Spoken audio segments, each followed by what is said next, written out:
शहर से या हमारे विधानसभा इलाके से या लोकसभा इलाके से अगर रिलेटेड है तो आप उसको ज़रूर उठाइए, क्योंकि ये चीज़ें लोगों तक जाना ज़रूरी है। और आपकी जो क्या बोलेंगे उसको, जिंदा दिली है, जो दिलेरी है ऐसे मुद्दों को उठाने की, मैं उसको सलाम करता हूँ कि भाई दूसरे चैनल क्यों नहीं सोचते ऐसा। खैर, आप अपना काम करते चलो, कहीं ना कहीं देखो, कहीं ना कहीं असर होगा, कहीं ना कहीं लोगों को पता चलेगा। आप देख लो, किसी या कोई नल अगर लीकेज है बूंद बूंद, तो बूंद बूंद ही सही, उसके नीचे पत्थर रखा हुआ रहता है ना भाई, वो एक दिन में वहाँ सुराख नहीं होता है, लेकिन वो बूंद बूंद गिर गिर के वहाँ पे एक जगह ज़रूर बन जाती है, गिर के वहाँ पे एक जगह ज़रूर बन जाती है। भले उसको टाइम लगता है, ऐसे ही आप अपना काम करते रहो, हम भी अपना काम करेंगे। और ऐसे लोग जब, अच्छी सोच वाले लोग जब काम करते रहेंगे ना, तो एक ना एक दिन चट्टान में भी सुराख होगा इंशाअल्लाह।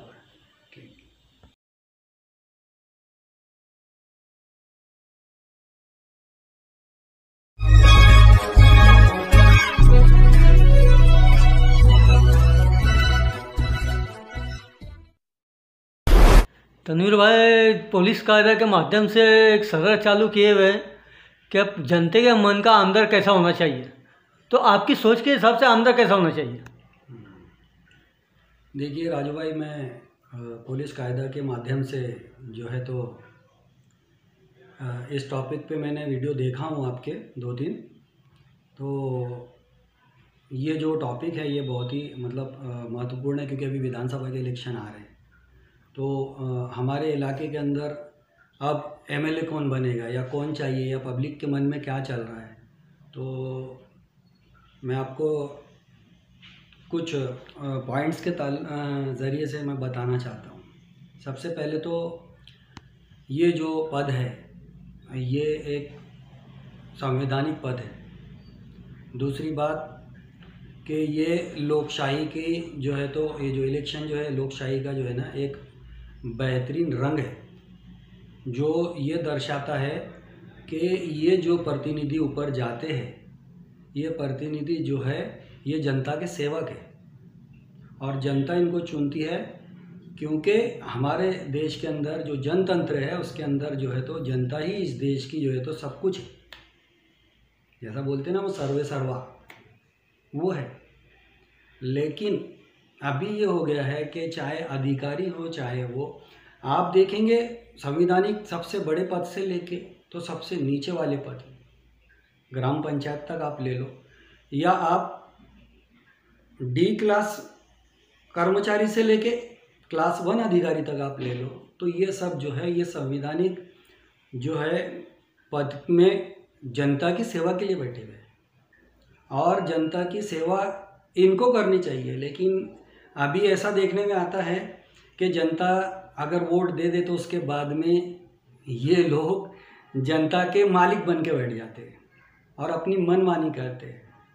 अभी आपको बता दूं, भुसावल शहर का ये मामला है, और हमारा जो विधानसभा क्षेत्र है इसका भी यही मामला है कि हमारे यहाँ जो मूलभूत सुविधाएं हैं उनकी बहुत ज़्यादा हालत ख़राब है। अगर आप देखेंगे हमारे यहाँ पर आसपास के इलाके में, पूरा जो हमारा विधानसभा क्षेत्र है इसके अंदर देखो, भुसावल सिटी भी इंक्लूड आती है उसके अंदर, कि रस्तों का बहुत बुरा हाल है। ताप्ती हमारे 1 किलोमीटर पे है, बल्कि अब तो आप बोलेंगे तो वो सिटी में आ चुकी है भुसावल, लेकिन पानी हमारे यहाँ 12-12 दिन तक नहीं आता है। कोई आवाज़ उठाने वाला नहीं है और कोई मामला नहीं है। अरे लेकिन ये देश के अंदर जो है इससे बहुत स्थिति खराब हो रही है, आम लोग इससे त्रस्त है, इसका इफेक्ट उनके ऊपर हो रहा है। इनका हाई लेवल पे बैठने वालों का कोई नुकसान नहीं होता,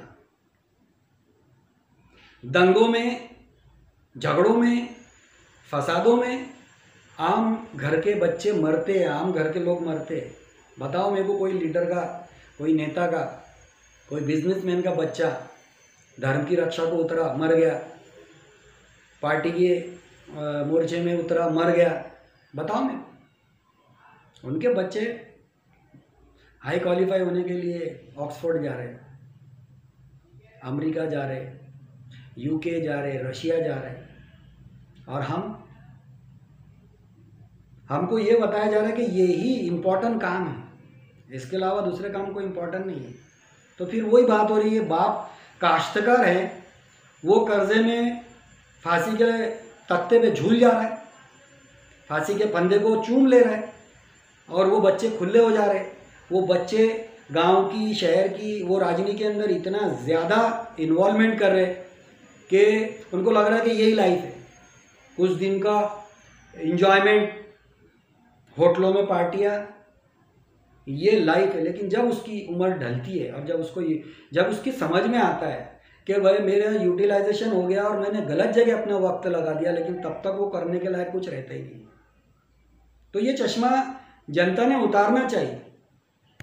आप राजनीति के अंदर इलेक्शन के पीरियड में इनके उनके पीछे आप घूम रहे हो, ठीक है, कुछ पैसा आप बना लेंगे, लेकिन क्या उससे ज़िंदगी संवर जाएगी? नहीं संवरेगी। अगर ज़िंदगी संवारना है तो आपको लाइफ डिसिप्लिन से जीना पड़ेगी और बच्चों को पढ़ाना पड़ेगा। एकमात्र जो मेरी नज़र में जो रास्ता है तरक्की का, वो सिर्फ एजुकेशन। आप आसपास के फैमिलीज में देख लो, जिनके माँ बाप अवेयर हैं, जिनके अंदर शिक्षा देने की, बच्चों के को शिक्षा देने की तड़प है, उनके बच्चे यूके अमेरिका जाके बेहतरीन पैकेज ले रहे।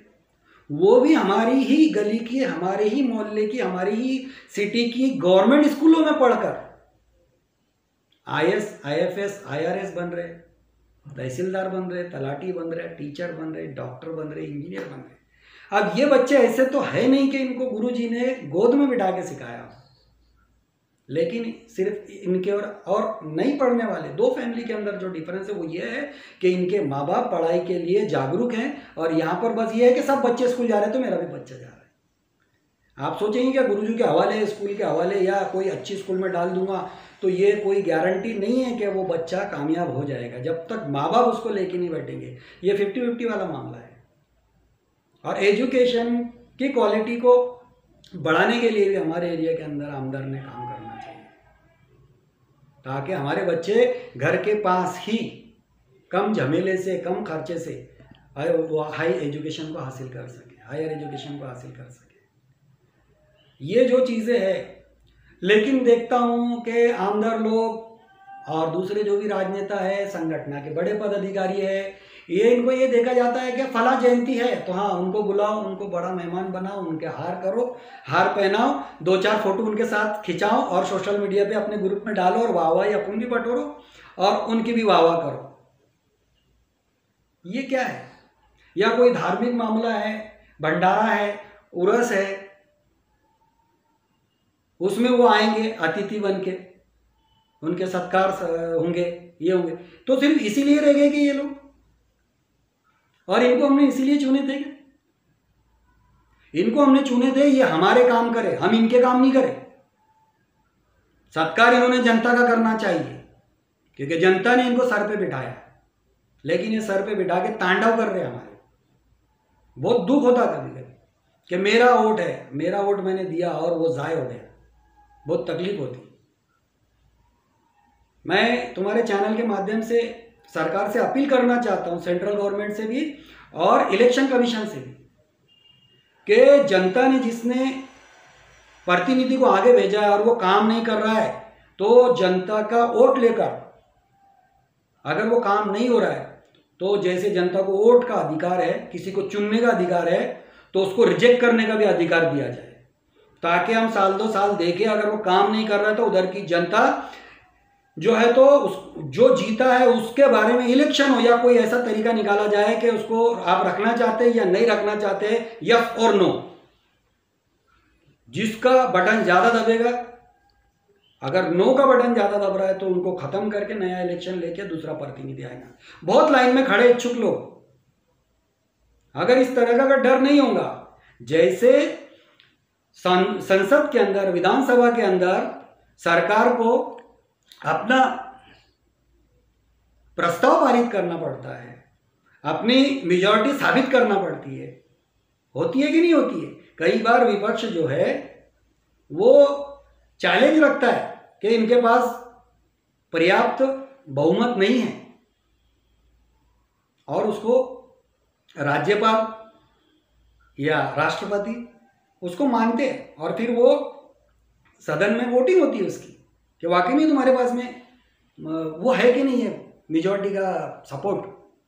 तो कि भाई जो निवड़ के आया अगर काम नहीं कर रहा है चुन के आने के बाद, तो जनता उसको अगर भेजी है तो उसको वापस भी बुला सकती है। जैसे नोटा का अभी एक बटन बड़ा है हमारी ईवीएम मशीन के अंदर, वैसे ही एक मशीन बनाया जाए कि इसको रिप्लेस करना है, तो जनता तय करेगी फिर कि भाई रिप्लेस करना है कि नहीं करना है। और इसमें आपको ये भी बता दूं कि जैसे बोला जाता है और होता भी है कि भाई इलेक्शन में पैसा बहुत चलता है, पैसे के बल पे लोग वोट खरीदते हैं। बहुत दुख की बात है ये, लेकिन ये हकीकत है। अगर जनता के वोट को अगर खरीदा जा रहा है, लेकिन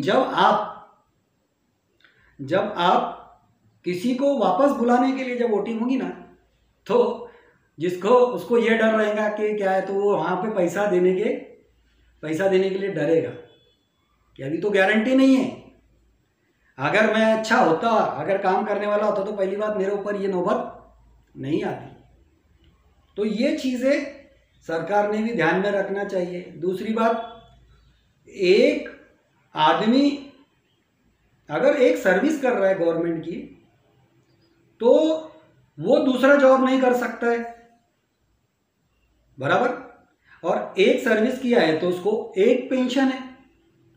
लेकिन ये जितने राजनेता है, जितनी बार निवड़ के आ रहे उतनी पेंशन है, उनके भत्ते उतने ज़बरदस्त, उनके अखराजात उतने ज़बरदस्त। तो ये जैसे अभी ये स्टैचू जो श्री छत्रपति महाराज का जो कोलैप्स हो गया, बताते हैं इसके जो स्टैचू के ऊपर जो खर्चा हुआ है तैयार करने में, वो लगभग 1.5 कोटी के आसपास है।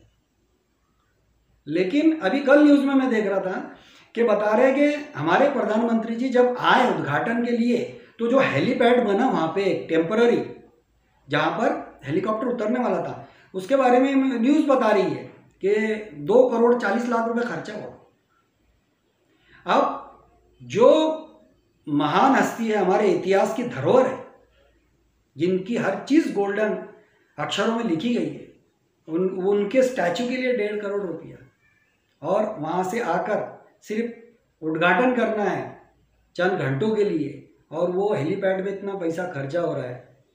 ये बहुत अफसोस लगता है कि ये पैसा जनता का है, ये पैसा किसी के बाप का नहीं है, ये जनता का पैसा है। अभी लाड़की बहन योजना आई है, इन्होंने अच्छे लोगों को लाइन में लगा दिया काम धंधे छोड़ के, और वो बेचारे घूम रहे इधर से उधर। और ये कंप्यूटर की दुकानों पे इतना रश है कि जिसके आदमी 1,500 रुपये में, बताओ मेरे को क्या होता है आज की तारीख के अंदर। 1,500 आप दे रहे, मैं बोल रहा हूँ 1,500 रुपये आप मत दो, उनके घर के बच्चों को काम दो ताकि उनकी पीढ़ी सुधरे। योजनाओं से अगर हमारे हालात सुधरने वाले होते तो योजनाएं 75 साल से चल रही है, कभी उसका सर्वे किया?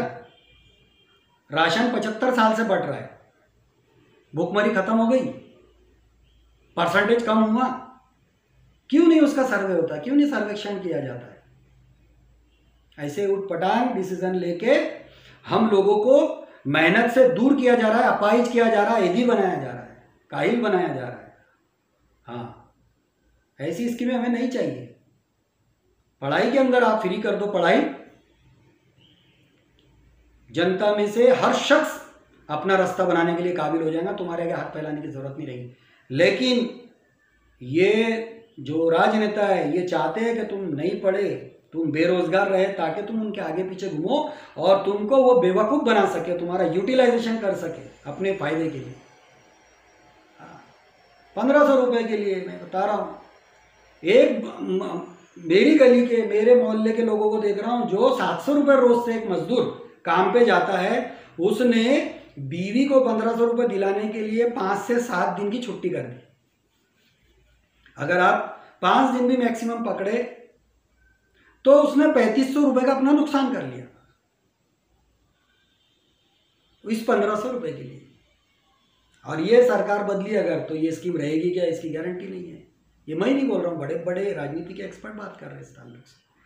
कुछ लोग तो ये कह रहे हैं कि ये जो एक्चुअल स्कीम शुरू हुई है ये इनडायरेक्टली इलेक्शन के लिए जो पैसा बांटा जाता है तो उसका दूसरा रूप है, यानी लीगल रूप बना दिया गया इसको। क्या हमारा बेहतरीन संविधान है, हाँ ना, बेहतरीन संविधान है। इन्होंने राजनेताओं ने अपने मकसद के लिए इसको तोड़ मरोड़ के और इसके अंदर से लूप होल निकाल के इतना देश का बंटा धार कर दिया कि मैं आपको क्या बताऊँ। हाँ, हमारे यहाँ नदी है, पानी नहीं है, लाइट के पावर हाउस है बड़े बड़े, और हमारे पास लाइट नहीं है, तो ये तो चिराग तले अंधेरा वाली बात होगी। मैं राजू भाई आपके बोलना बहुत चाहता हूँ, बहुत लंबा हो जाएगा शायद, लेकिन आमदार जो है ना वो सबका है, सरकार जो है ना वो सबकी है। क्यों सबकी है? क्योंकि संविधान सबका है, और जब संविधान सबको एक जैसे अधिकार वाला प्लेटफॉर्म दे रहा है तो सहूलतें भी और विकास भी और योजनाएं भी एक प्लेटफॉर्म जैसी सबको बराबर मिलना चाहिए, उसमें कोई भेदभाव नहीं होना। अगर भेदभाव हो रहा है समझ लो तुम्हारे यहाँ का आमदार तुम्हारे साथ में गेम खेल रहा है, हाँ गेम खेल रहा है, राजनीति बिजनेस बन गई। अगर आप चाहते हो कि हमारा इलाका अच्छा हो तो मैं हर हिंदू मुस्लिम से, क्रिश्चियन से, सिख से, ईसाई से, बौद्ध से, जैन से, हर किसी से मैं एक रिक्वेस्ट करना चाहता हूँ आपके चैनल के माध्यम से कि जो खंभीर हो फैसले लेने में, जो हमारे इलाके के लिए कुछ करने के लिए तैयार, उसके मन के अंदर कुछ तड़प है और वो कुछ करना चाहता है, इसे आदमी को जो है तो हम चुन कर लाए, उसको वोट दें। नहीं तो वही है, फिर धार्मिक मामलों में आ रहे हैं थोड़ा सा सर, हाँ मंदिर को जगह दे दिए, मस्जिद को जगह दे दिए, कब्रस्तान का काम कर दिया। अभी हमारे यहाँ क्या हुआ, अभी एक मीटिंग हुई है जिसके अंदर कई 1 करोड़ के आसपास का जो है तो काम का जो है तो उन्होंने घोषणा की है। तो ये घोषणा इलेक्शन पीरियड में क्यों याद आई? हर आज घोषणा हुई तो ये काम कब होगा? जबकि अगर ये करना था, निधि थी आपके पास कि भाई जो निवड़ के आया अगर काम नहीं कर रहा है चुन के आने के बाद, तो जनता उसको अगर भेजी है तो उसको वापस भी बुला सकती है। जैसे नोट आ गया, अभी एक बटन बड़ा है हमारी ईवीएम मशीन के अंदर, वैसे ही एक मशीन बनाया जाए कि इसको रिप्लेस करना है, तो जनता तय करेगी फिर कि भाई रिप्लेस करना है कि नहीं करना है। और इसमें आपको ये भी बता दूं कि जैसे बोला जाता है और होता भी है कि भाई इलेक्शन में पैसा बहुत चलता है, पैसे के बल पे लोग वोट खरीदते हैं, बहुत दुख की बात है ये, लेकिन ये हकीकत है। अगर जनता के वोट को अगर खरीदा जा रहा है, लेकिन जब आप किसी को वापस बुलाने के लिए जब वोटिंग होगी ना, तो उसको ये डर रहेगा कि क्या है, तो वो वहाँ पे पैसा देने के लिए डरेगा कि अभी तो गारंटी नहीं है। अगर मैं अच्छा होता, अगर काम करने वाला होता तो पहली बात मेरे ऊपर ये नौबत नहीं आती। तो ये चीज़ें सरकार ने भी ध्यान में रखना चाहिए। दूसरी बात, एक आदमी अगर एक सर्विस कर रहा है गवर्नमेंट की, तो वो दूसरा जॉब नहीं कर सकता है, बराबर। और एक सर्विस किया है तो उसको एक पेंशन है। लेकिन ये जितने राजनेता है, जितनी बार निवड़ के आ रहे उतनी पेंशन है, उनके भत्ते उतने ज़बरदस्त, उनके अखराजात उतने ज़बरदस्त। तो ये जैसे अभी ये स्टैचू जो श्री छत्रपति महाराज का जो कोलैप्स हो गया, बताते हैं इसके जो स्टैचू के ऊपर जो खर्चा हुआ है तैयार करने में, वो लगभग 1.5 कोटी के आसपास है। लेकिन अभी कल न्यूज़ में मैं देख रहा था कि बता रहे कि हमारे प्रधानमंत्री जी जब आए उद्घाटन के लिए, तो जो हेलीपैड बना वहाँ पे टेम्पररी, जहाँ पर हेलीकॉप्टर उतरने वाला था, उसके बारे में न्यूज़ बता रही है कि 2 करोड़ 40 लाख रुपए खर्चा हुआ। अब जो महान हस्ती है, हमारे इतिहास की धरोहर है, जिनकी हर चीज़ गोल्डन अक्षरों में लिखी गई है, उनके स्टैचू के लिए 1.5 करोड़ रुपया, और वहाँ से आकर सिर्फ उद्घाटन करना है चंद घंटों के लिए, और वो हेलीपैड में इतना पैसा खर्चा हो रहा है। ये बहुत अफसोस लगता है कि ये पैसा जनता का है, ये पैसा किसी के बाप का नहीं है, ये जनता का पैसा है। अभी लाड़की बहन योजना आई है, इन्होंने अच्छे अच्छे लोगों को लाइन में लगा दिया काम धंधे छोड़ के, और वो बेचारे घूम रहे इधर से उधर। और ये कंप्यूटर की दुकानों पे इतना रश है कि जिसके आदमी 1500 रुपये में बताओ मेरे को क्या होता है आज की तारीख के अंदर। 1500 आप दे रहे, मैं बोल रहा हूँ 1500 रुपये आप मत दो, उनके घर के बच्चों को काम दो ताकि उनकी पीढ़ी सुधरे। योजनाओं से अगर हमारे हालात सुधरने वाले होते तो योजनाएं 75 साल से चल रही है, कभी उसका सर्वे किया? राशन 75 साल से बट रहा है, भूखमरी खत्म हो गई, परसेंटेज कम हुआ, क्यों नहीं उसका सर्वे होता, क्यों नहीं सर्वेक्षण किया जाता है? ऐसे उठपटांग डिसीजन लेके हम लोगों को मेहनत से दूर किया जा रहा है, अपाहिज किया जा रहा है, एदी बनाया जा रहा है, काहिल बनाया जा रहा है। हाँ, ऐसी स्कीमें हमें नहीं चाहिए। पढ़ाई के अंदर आप फ्री कर दो पढ़ाई, जनता में से हर शख्स अपना रास्ता बनाने के लिए काबिल हो जाएगा, तुम्हारे आगे हाथ फैलाने की जरूरत नहीं रहेगी। लेकिन ये जो राजनेता है ये चाहते हैं कि तुम नहीं पढ़े, तुम बेरोजगार रहे, ताकि तुम उनके आगे पीछे घूमो और तुमको वो बेवकूफ़ बना सके, तुम्हारा यूटिलाइजेशन कर सके अपने फायदे के लिए। 1500 रुपये के लिए मैं बता रहा हूँ, मेरी गली के, मेरे मोहल्ले के लोगों को देख रहा हूँ जो 700 रुपये रोज से एक मजदूर काम पे जाता है, उसने बीवी को 1500 रुपये दिलाने के लिए 5 से 7 दिन की छुट्टी कर दी। अगर आप 5 दिन भी मैक्सिमम पकड़े तो उसने 3500 रुपये का अपना नुकसान कर लिया इस 1500 रुपये के लिए। और ये सरकार बदली अगर तो ये स्कीम रहेगी क्या, इसकी गारंटी नहीं है। ये मैं नहीं बोल रहा हूँ, बड़े बड़े राजनीति के एक्सपर्ट बात कर रहे हैं इस ताल्लुक से।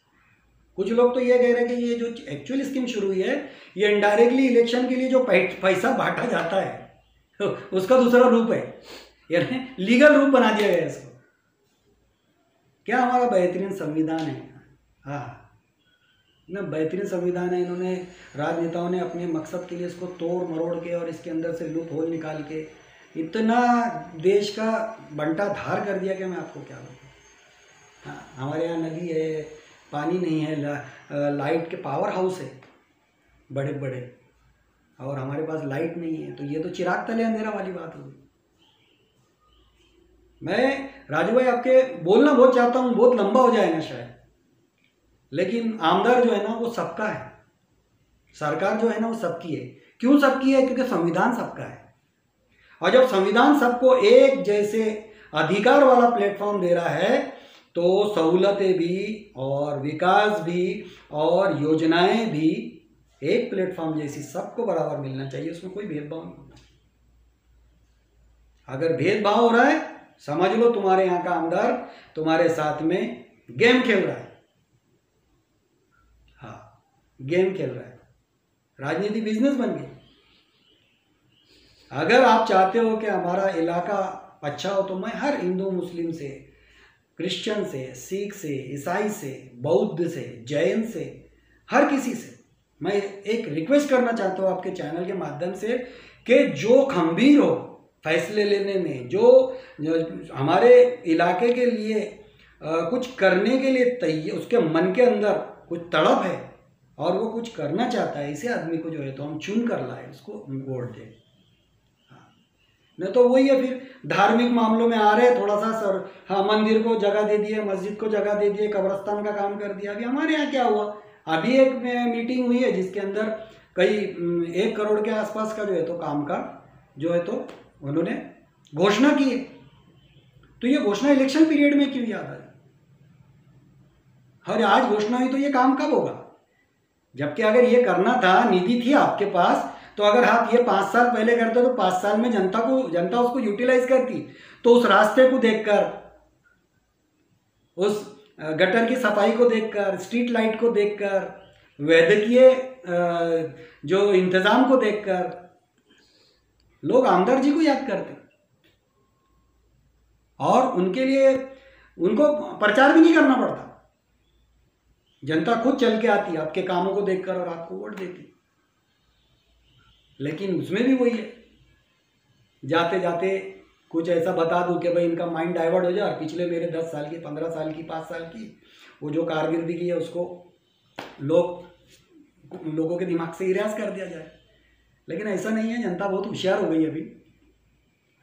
तो मैं यही आह्वान करना चाहता हूँ कि आने वाले अंदर के इलेक्शन में भुसावल की जनता ऐसे लोगों को चुने, ऐसे आदमी को चुने जो ऊंच नीच, जात पात, धर्म की राजनीति से जो दूर है उसको चुनकर लाए, ताकि हमारे शहर का विकास हो, हमारे विधानसभा क्षेत्र का विकास हो और हमारे शहर का विकास हो। और जब यह चीज़ों का विकास होगा तो हमारे बच्चे रोजगार होंगे, हमको काम मिलेगा, हमारे यहाँ समृद्धि रहेगी और हमारा विकास हुआ तो देश का विकास होगा।